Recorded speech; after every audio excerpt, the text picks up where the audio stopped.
Support for this podcast comes from the Central Valley Journalism Collaborative, connecting communities with the resources, infrastructure, and networks to ensure a vibrant local free press. From KVPR in Fresno, this is Central Valley Daily. It's Tuesday, May 6th. I'm Elizabeth Arkalian. Months after voters in California approved a criminal justice reform measure, are they getting what they asked for? The data certainly points towards law enforcement and prosecutors utilizing the new tool, charging individuals for felonies for a number of drug and property offenses. We'll talk with an expert examining the rollout of California's Proposition 36. But first, these news headlines. CAL FIRE Director Joe Tyler says the latest 4-month outlook shows a potentially busy summer for his agency and other first responders. Continued normal fire conditions in May and above average fire conditions in June, July, and August across much of the state of California. Tyler says 2025 is already among the most destructive fire years in California. January's Eaton and Palisades fires claimed 30 lives and destroyed more than 16,000 structures. Tyler says to get ready for the rest of the year, CAL FIRE has trained more than 1,900 new firefighters and continues to expand its aviation program. Just recently, on April 24th, we placed the second of 7 C-130s in service. These are air tankers carrying up to 4,000 gallons of retardant to be deployed across the state of California. Tyler is urging people to create defensible space around their home, stay informed about emergency alerts, and be ready to evacuate. The reward has risen to $20,000 for information leading to an arrest in the murder of a Clovis teenager.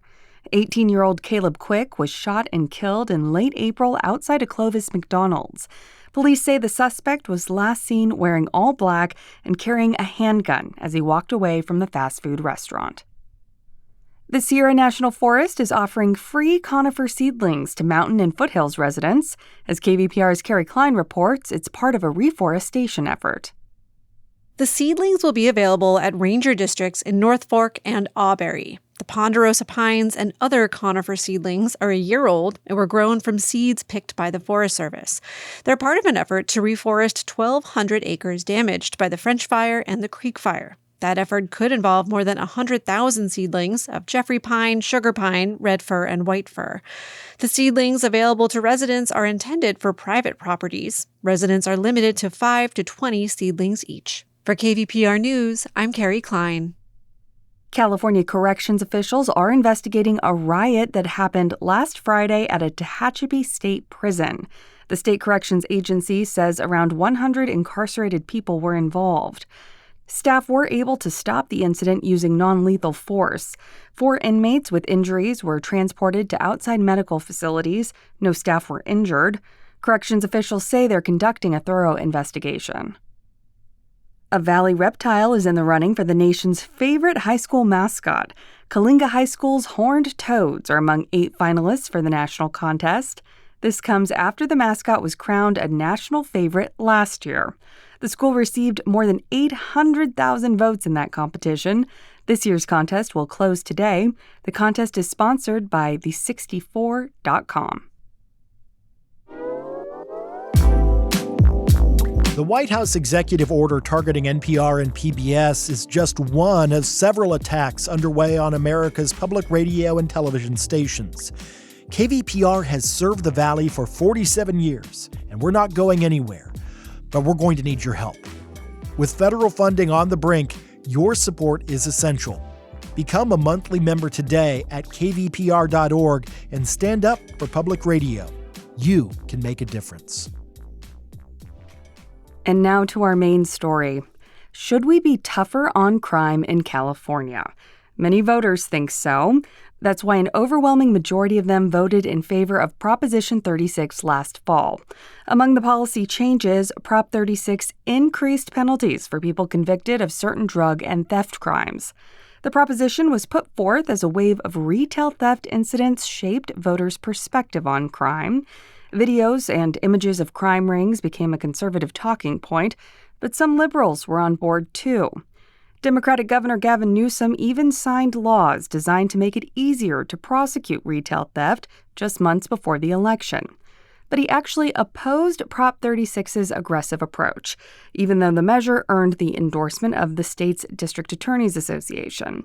It's now been a few months since Prop 36 took effect, and a new study from the Public Policy Institute of California is finding that implementation is varying widely by county. The PPIC is a nonpartisan think tank. We recently spoke with Magnus Lofstrom.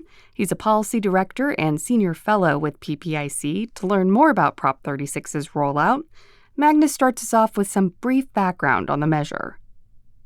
Prop 36 overwhelmingly passed by voters in November of last year. And what it does is it introduces some new options for prosecutors to charge individuals, especially individuals who have prior convictions for some theft and for some drug offenses, for felonies as opposed to a misdemeanor. So it is really a partial rollback of another reform that passed in 2014 called Prop 47, which reclassified a number of drug and property offenses from what were then felonies to misdemeanors. Now, I can recall in recent years, probably especially after COVID, there was a lot of coverage in the media of sort of these retail theft issues. Do you think that played a role at all in voters' mindset when they came across Prop 36 on their ballot? I think it did. When we look at it, first of all, if we look at crime data that are available that speaks to retail theft, it does show that retail theft was on the increase in California during those years in the wake of the pandemic. We weren't unique in that sense, but we definitely saw it here, especially in some areas of this state, up here in the Bay Area, including down in LA.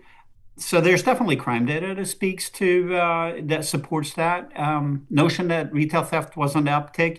And I think that the other part is, and maybe more importantly, is as we went into stores, we saw an increasing number of items being locked up, where you had to ask for assistance from the store employees to buy these items. So there certainly was a reminder to us on a daily basis that, yeah, there's concern and there's evidence of increases in retail theft. And I do think that contributed. Now, you recently published a new study on the implementation of Prop 36 with your organization, the Public Policy Institute of California. What were your main findings? I think that there are, first of all, it's important to recognize we are only a few months into Prop 36 here, and the data we have really, it only represents the first 2 or 3 months. But there are some very interesting and important takeaways. One is that, yeah, the data certainly points towards law enforcement and prosecutors utilizing the new tool, charging individuals for felonies for a number of drug and property offenses for those individuals who have at least 2 prior convictions. And we're seeing thousands of those felony cases being filed early on. But importantly, we also see that there is a lot of differences across counties in these very early months of Prop 36 in terms of the utilization and the filing of new Prop 36 cases. Yeah, mentioning counties, I know Kern County had the highest rate of these case filings in the state. So when considering population size, I believe Orange County also had high numbers. Why do you think that is the case for these areas? I think, again, it's important to keep in mind it's early, so it's very difficult to say exactly what. But I think that when we look at some of these areas where it's been widely implemented so far in the early stages, like Kern and Orange County, the first thing is to look at the voter support. These are examples of counties where more than 70% of the voters supported Prop 36, so that's part of it.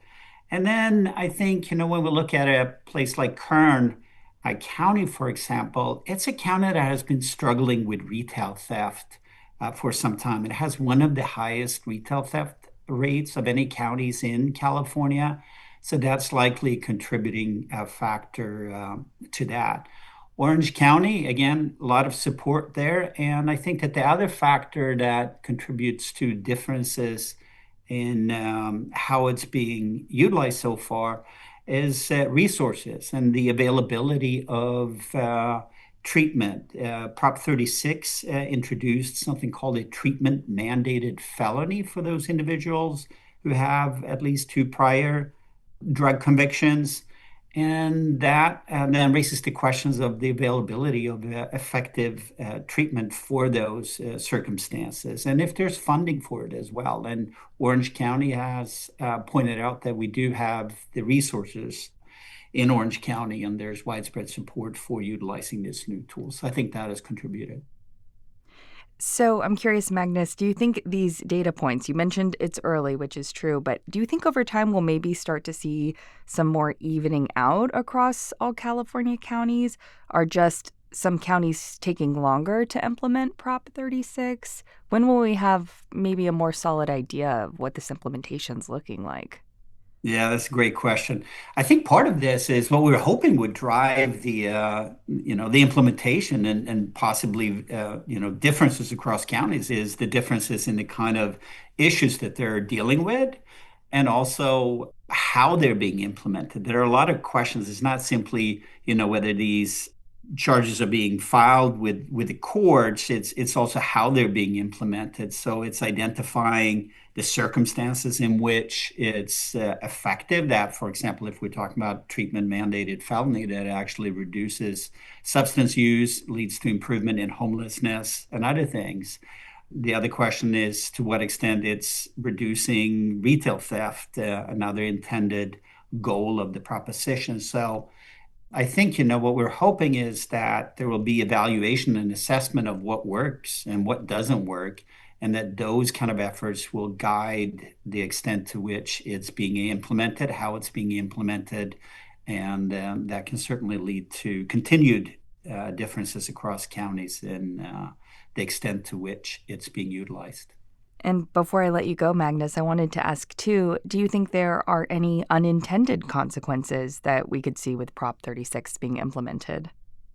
Well, I mean, that is definitely another thing that we want to keep an eye on here. There are questions about, racial disparity and how it's being implemented.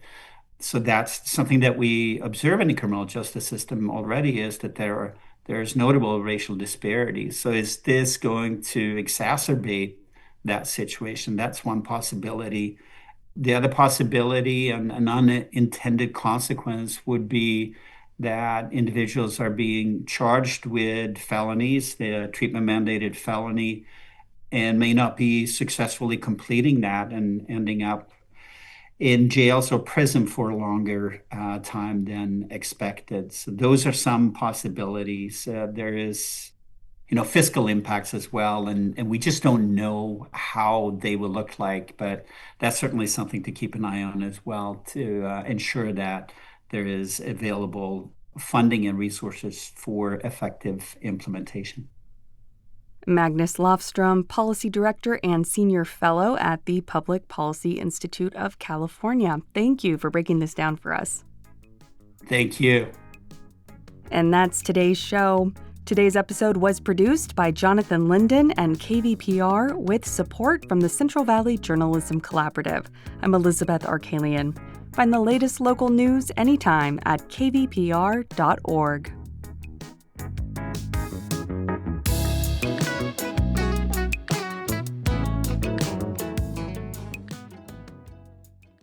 Planet Money helps you understand the economy. We find the people at the center of the story. Garbage in New York, that was like a controlled substance. We show you how money influences everything. Tell me what you like by telling me how you spend your money. And we dig until we get answers. I had a bad feeling you were going to bring that up. Planet Money finds out. All you have to do is listen. The Planet Money Podcast from NPR.